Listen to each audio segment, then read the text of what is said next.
Every human being is a rational and emotional being. Reason resides in human brain and the emotions reside in human heart. The brain and the heart are not mere pieces of flesh, but the containers of human thoughts and emotions. Human brain harbors the positive and the negative thoughts.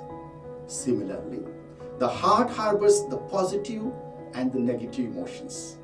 The thoughts and emotions can make or mar a human life.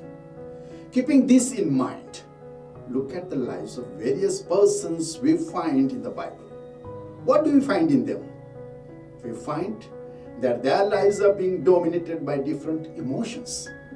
Sometimes, the emotions like patience and remorse have changed the lives of personalities like Noah, Peter. Whereas occasionally emotions like lust and guilt have ruined the lives of personalities like David and Judas.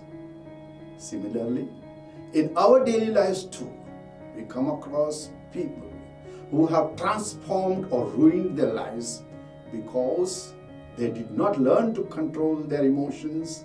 And one fails to control emotions, emotions control him or her.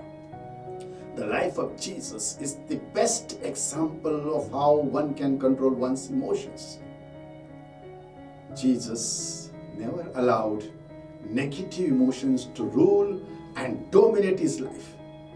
Even when it hurt him most, even at the point of death, he was calm and sober. So, if we all learn to control our emotions, surely we will become a better human being and will achieve success and prosperity in our life.